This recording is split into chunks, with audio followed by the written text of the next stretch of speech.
గతంలో చాలా మందివి phone tapping చేసిర్రంట. అట్లా మీదేమన్నా జరిగిందా మేడం? లేదండి. నాకేం జరగలేదు. అంటే ఫోన్ ట్యాపింగ్ అనేది వాస్తవమేనా?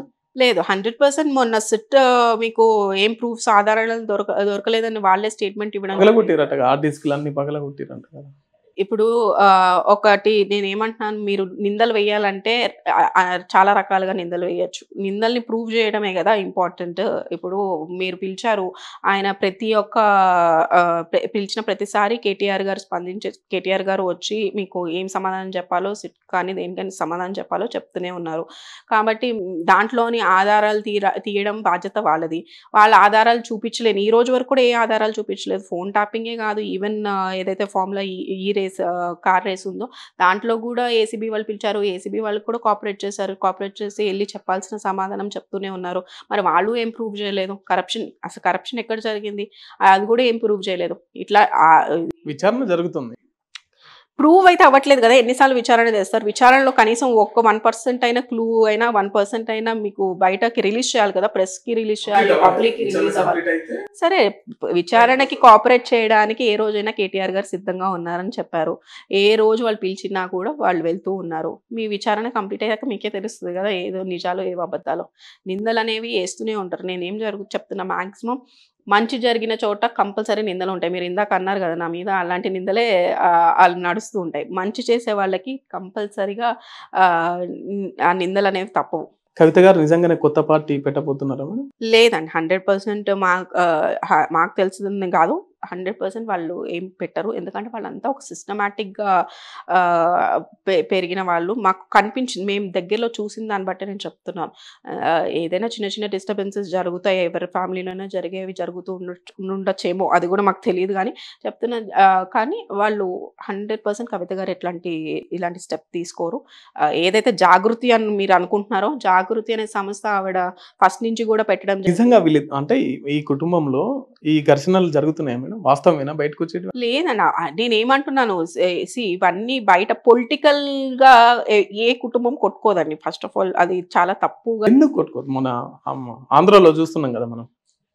నేనేమంటున్నా, పర్టిక్యులర్‌గా ఈ ఫ్యామిలీ గురించి మీరు మాట్లాడాలంటే కేసీఆర్ గారు ఒక సిస్టమాటిక్‌తో పెరిగిన ఫ్యామిలీ అదంతా. మీరు చూస్తేనే అర్థం. హరీష్ రావు గారు కానీ, కేటీఆర్ గారు కానీ, కవిత గారు కానీ, మీరు మాట్లాడే విధానం నేనేమంటున్నా, ఇప్పుడు ఏ పార్టీ అయినా సరే అధికారాల కోసం ఫార్మ్ అయ్యే పార్టీ. ఈ పార్టీ కేవలం రాష్ట్రం సాధించాలని ఫార్మ్ అయిన పార్టీ. అది ఇష్టంతో తెచ్చుకున్న రాష్ట్రం గానీ, ఇష్టంతో తెచ్చుకున్న అంటే ఫార్మ్ చేసిన పార్టీని గానీ ఎవరు విడగొట్టుకోవాలనుకోరు. ఇప్పుడు నేను అంటుంది ఏంటంటే, అధికారాల కోసం ప్రతి పార్టీ నాకు తెలిసి దేశంలో ఉన్న పార్టీలన్నీ కూడా అధికారాల కోసమే ఫార్మ్ అయినాయి. కేవలం రాష్ట్రం కోసం ఫార్మ్ అయిన పార్టీ ఏదైతే ఉందంటే బీఆర్ఎస్ పార్టీ మాత్రమే. కాబట్టి మనం ఇష్టంతో ఫార్మ్ చేసుకున్న పార్టీని విడదీసుకోవాలని ఎవరికీ ఉండదు. కాబట్టి ఇవన్నీ కూడా మీడియా వాళ్ళకి కానీ, లేకపోతే అపోజిషన్‌కి ఏదో ఒక పాయింట్ దొరకాలన్నట్టు ఏదో లాగి దాన్ని చేస్తున్నారు గానీ, అట్లా ఏం లేదు. కవిత గారే ఓపెన్‌గా చెప్పారు. నేను లెటర్స్ ఇప్పుడు ఫస్ట్ టైమ్ కాదు, మా ఫాదర్‌కి నాకు చిన్నప్పటి నుంచి రాయడం నాకు అలవాటు. ఏమైనా చెప్పుకోవాలనుకున్నప్పుడు నేను లెటర్ల రూపంగా చెప్పుకుంటానని చెప్పి, ఆ లెటర్‌ని పట్టుకొని కవిత గారికి, కేటీఆర్ గారికి గొడవలయిపోయినాయి. దానికి దూరం పెట్టారు. ఇవన్నీ ఇష్టం వచ్చినట్టు మాట్లాడుతున్నారు. అవన్నీ కరెక్ట్ కాదు. డెఫినిట్‌గా. ఎప్పుడన్నా కేసీఆర్ గారిని కలిసిరా మేడం?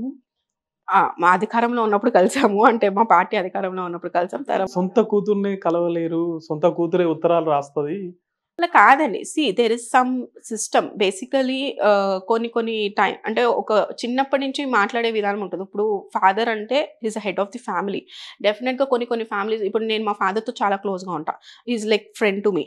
అలా కొంతమంది కొంచెం సిస్టమాటిక్‌గా పెరుగుతారు. అంటే నాన్నగారు అంటే పెద్ద హెడ్ ఆఫ్ ది ఫ్యామిలీ కాబట్టి ఒక సిస్టమ్ ఉంటది.